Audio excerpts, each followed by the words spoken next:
Welcome to Canadian Politics is Boring.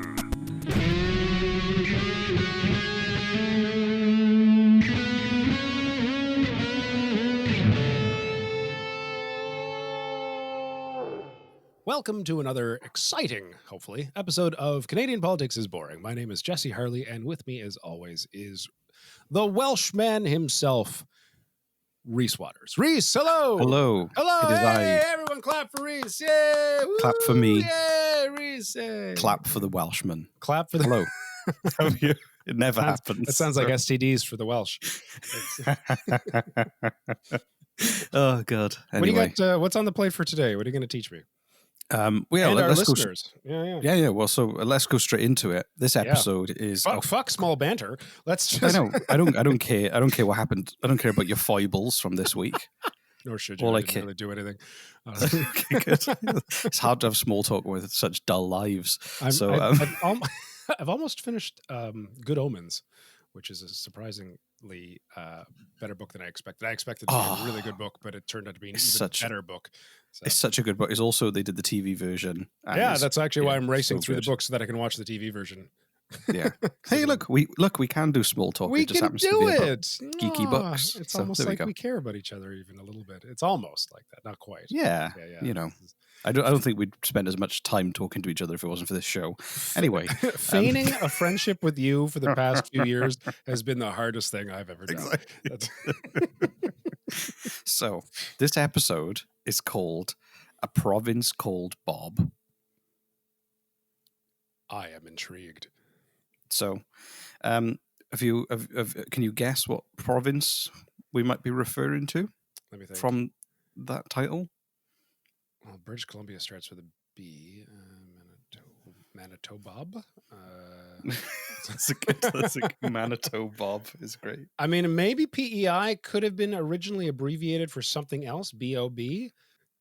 I don't know. I really don't. Okay.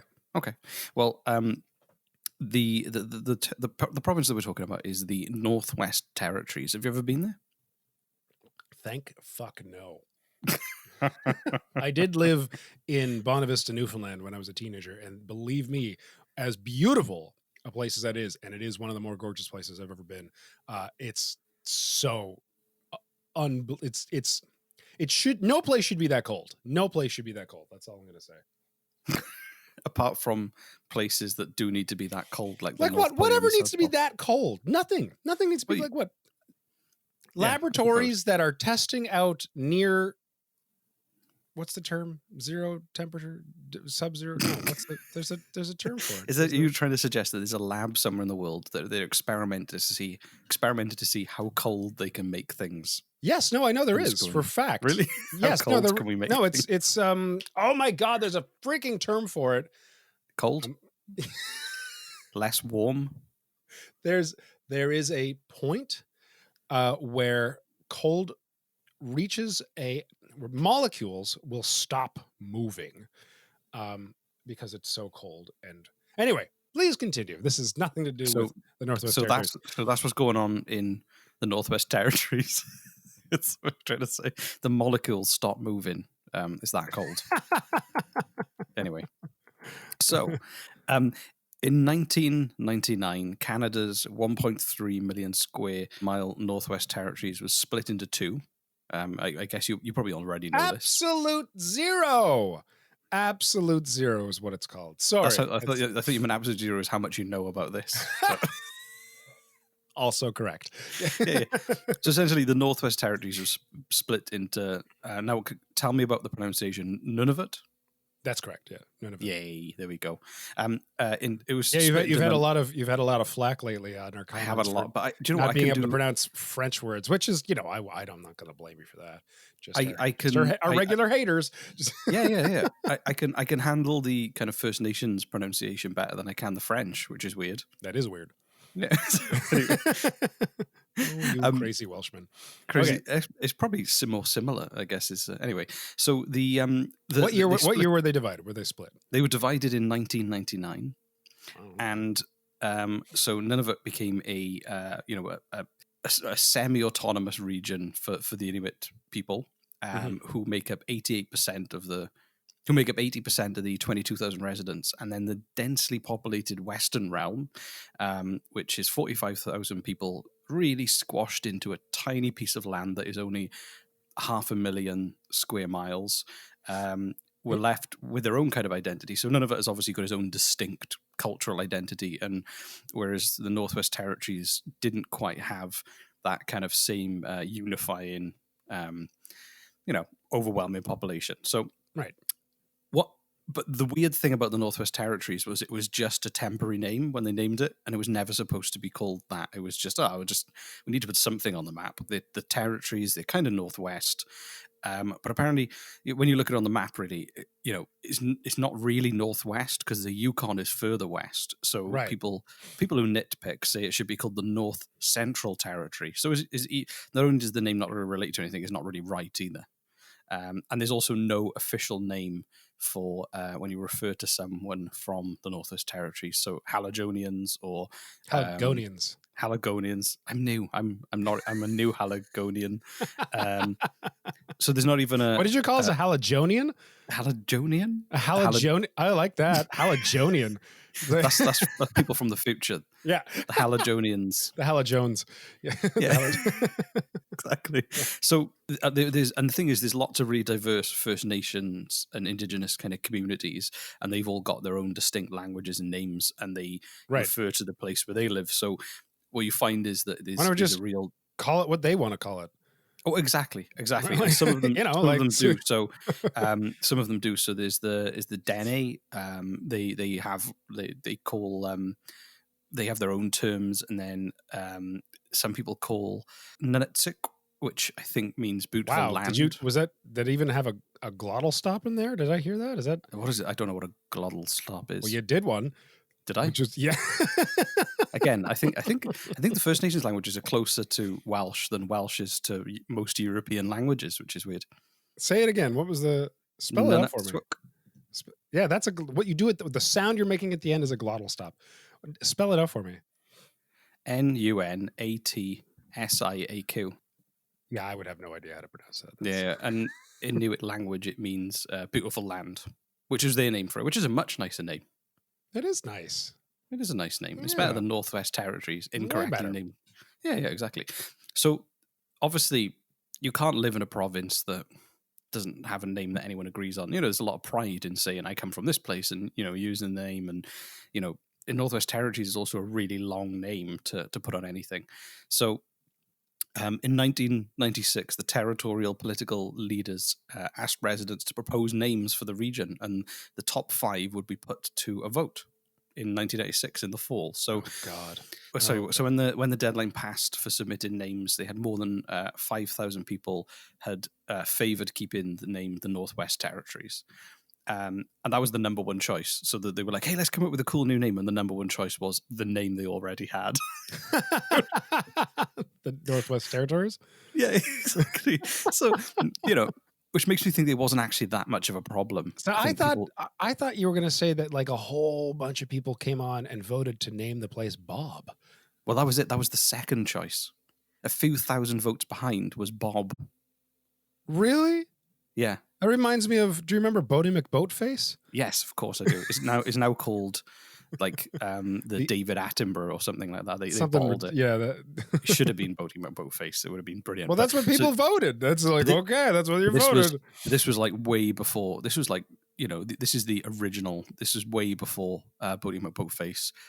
People from the Northwest Territories decided, overwhelmingly to call it Bob. So... well, if that's what the people want, we should give them what they want, honestly. Well, and they clearly don't want to call it the Northwest Territories. That's the joke. So there were 190 other contenders, including Tundraland, which I like, which is also a really good name for like a drama. It feels it does. Tundraland also feels like a place you'd go to in a Mad Max sort of apocalyptic setting. Where are you off to, Max? Exactly. I'm off to Tundraland. Exactly. Get back my gold. That's another one was Freedom Territory, which sounds like it sounds very like American. Sounds like a fictional nation in a bad sci-fi novel. And then another one was Snowbound, which I quite like. I Well, thought I that like was quite a Snowbound. cool one. And then the very offensive Eskimo Pie was another one. Oh my God. Yeah, that's. And this was in the I'm torn. 90s I'm when torn between Bob and Tundraland. I like Tundraland. I would if I saw a TV advert for Tundraland and like they had really cool music and sweeping landscapes, I'd be like, forget Disneyland. I'm going to Tundraland. It's like Ride a polar bear, chase a seal, all the great things that you're like. Exactly. Yeah. Oh my God. Although it should be like Tundra Kingdom, Tundra Kingdom, right? Why not? Kingdom of the Ice. the Tundra Free State. That'd be good. Kingdom of the Ice Leaders. There you Kingdom go. of the Kingdom of the Tundra Knights. Tundra Knights. Tundra Knights sounds like a bug. Don't get Tundra bit by the Knights. Tundra Knights. Yeah, that's. I'm gonna go swim So in the when- lake, Mom. Don't go swim in that lake. You'll get bit by Tundra Knights. Yeah, that's just. And the reason that Bob really caught on was that the internet was kind of a thing in people's lives at this time. This was like the mid When was to this? late 90s. 96. Yeah, so people were on like, chat forums and like I don't know, was MySpace the thing then? Would they be on MySpace? Oh, Fire websites? MySpace. I heard you say mice space. I'm like, what the fuck is mice space? Well, you gotta What keep kind them of weird somewhere. websites do you have over there in MySpace. Welshland? What is it? What is Welshland. Wales. Whaleston. Yeah. So anyway, so a lot of people spread it on the internet. It was one of those first kind of internet movements, and that Bob really caught on, and people started arguing for Bob on the basis that it's quite easy to pronounce in multiple languages. So obviously there were so many different indigenous languages, and there was English and French, there was Cree, that they said, Bob, you can pronounce that. It's a very easy to, well, it's essentially one syllable, so it makes sense. And they said it sounds friendly. A little bit. Where are you going? Bob. Going to Bob. Bob, exactly. So, and then some of the politicians said it was kind of hurting the reputation of the Northwest Territories, and people weren't taking it seriously, and this was an actual thing that people did need to take a bit more seriously. But I can see the argument for Bob. It would have made global news. It would have got everyone's attention around the world if they did rename the province Bob. The territories, the whole territories. Exactly. The Bob territories. You could have invited lots of famous people called Bob to the Bob convention in Bob. Exactly. Exactly. They could have the Hall of Bobs. Tundraland now featuring the Hall of Bobs. They could do such activities such as bobbing for apples, or that's all I got. I got nothing else. It's literally the only activity you can do with the word Bob. I would be willing to bet $5 that Bob was the contender, and then they're like, "Oh no, oh God, what do we do? We put this out there for the people to choose, and they chose Bob." And then they kind of got like, I think they went and fiddled with the statistics. I imagine they would. And to make the Northwest Territory, oh, that's number one again. Yeah, Look at that. Like, I bet you that's because they're like, we can't go. It's not a serious poll. It's not like it was for an election and there was going to be like, real ballots and things. It was just a fun thing, So I think that it would have been so easy for them to lie just because they were like, oh God, Bob, let's just stick with Northwest Territories. What have we've opened a can of worms. So they basically did stick with Northwest Territories after that. And then it was brought up again in about, I think it was February 2002. And they did another public opinion poll, and Northwest Territory was still the favourite, but everyone remembered Bob, and Bob was still the second favourite. So they just couldn't shift Bob. I'm really hoping that they do it Stack. again. Third time's a charm. Like, my God, you know what I'd have a reason to visit. Exactly. Just for the sheer comical nature of saying I'm going to visit Bob. Where does Bob live? Well, and then and again, when a new premier was in power in 2005, they again started the quest for to kind of rename the Northwest Territories, and they decided they were going to draw up a list of possibilities ready for the next kind of legislative assembly. And then nothing ever happened. I think they realized they probably opened that folder up and were like, "Oh shit!" And then they forgot. But I think Right, for the I return think for of Bob. politicians, yeah, exactly. I think for politicians, you rename your province, you're in the history books for centuries because you were the person who oversaw the renaming and the kind of and everything. But then when they realized they were going to be in history for renaming the province Bob, they burnt the file, I imagine. So I'd be so proud. Are you kidding me? Like, I know. that'd be And amazing. I If swear, you're gonna I'm go sure down in that- history as anything, like going Yeah. down in history as the guy who named part of Canada Bob. Like that's exactly. Oh god, if you were going to go to Tundraland, what would be your favorite the ride? Kingdom of the Ice Kings. The What would kingdom. be my What would be favorite? your favorite ride in Tundraland? Let's see. The ice fisherman of the Caribbean would be The ice fisherman of the Caribbean. yeah. Or Yo ho, it's a cold life for me.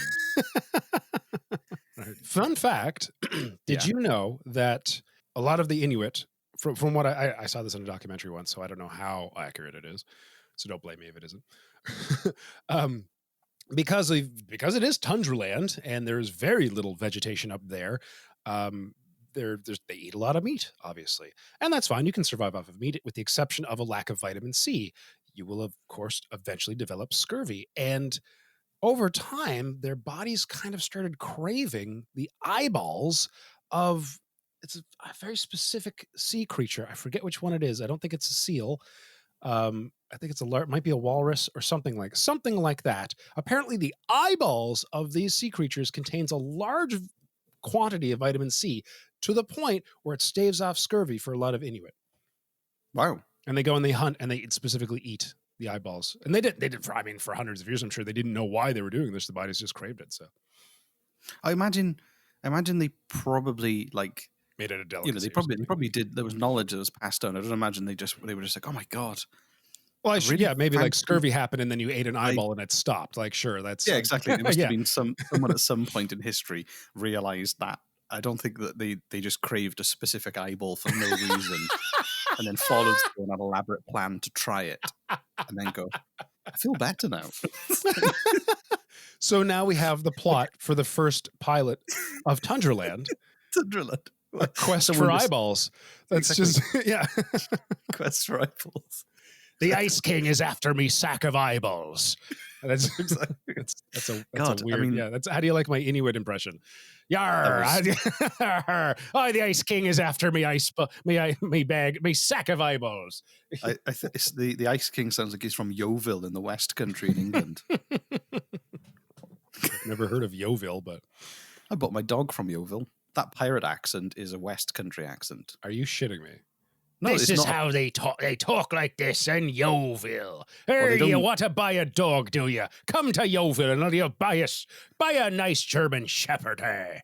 That's where That's- that pirate accent is from. Is a kind of a countryside accent from the western part of the UK, and it does. That's what it sounds like. They don't project quite as much. Okay, hold on a That's just second. you. Sorry, 1 second. I need to. Okay, just updating my voice acting resume to say that apparently I can do a spot on Yeovil accent. That's great. You can't. It Ah, was fuck. it was Hold a on. Canadian's estimation of one. So, Deleting that. right, I think a lot of people assume that it's just a pirate voice, but there's literally hundreds of thousands of people with that accent in the UK. So Yo ho ho and a bottle of rum could have like been evolved from Yeovil and a bottle of rum. Maybe. no, I think it's just a song. I'm I think somebody wrote a song, and yo ho ho is just a fun thing to sing. maybe that's what people from Yeovil say to one another. No, I've been there. They don't. You can speculate as much as you want. I mean, you speculate on eyeball, how somebody accidentally ate an eyeball and was like, do you know what? I think I've just ingested a large quantity of vitamin C that will supplement my heavily carnivorous diet. By accident, we were. So, anyway, Do you know what? how convenient, you know? It's like, Everything's just falling into place for us right now. It's great. Everything's turning up Millhouse. Yeah. Everything's turning at Millhouse in the Northwest Territories. So anyway, did you enjoy learning about a province called Bob? I did. I'm going to start calling it Bob from now on because a huge majority of, not maybe a majority, a large percentage of people up there still wanted to be called Bob even after being asked twice. So I think they definitely wouldn't allow a poll again. I've come up with a compromise. Why not call it Northwest Bob? Well, then you have to wonder where the southwest, east, west, and west. So Bob's. I suppose, yeah. All right, the Bob Territories. Anyway, thanks for listening to a province called Bob and tuning in and the thing Jesse says about ear holes. Thanks. I was really hoping you were going to say it. That's close. Thanks for putting this in your sound lobes. Oh, well, that's an interesting take on. Is that a good one? That's all right. We love being in there and producing sound. So it's all good. And thank you to everyone for correcting my pronunciation. I'm sure I've done some really things. I've probably said a lot of things to make people angry. Do it more. Send us more angry comments about Reese because that takes the attention off of me. The weird thing is the criticism for my pronunciation also comes with a 5-star review. So they kind of, I love the show, and what I don't want them to do is go back and delete that review and replace it with a 1-star review. Well, don't give them any ideas. No, but I am genuinely going to try and get my French pronunciation right because I'm not going to correct you. Yeah, but I wouldn't be able to if I tried. I've lost count. The thing is, I've lost count of how many times I've been to France because I used to live in a country right next to France. I should probably have a better grasp as a European of my pronunciation. Well, Canadian French is dramatically different from France French, though. Yeah, but it's closer than what I'm doing. So. Touché.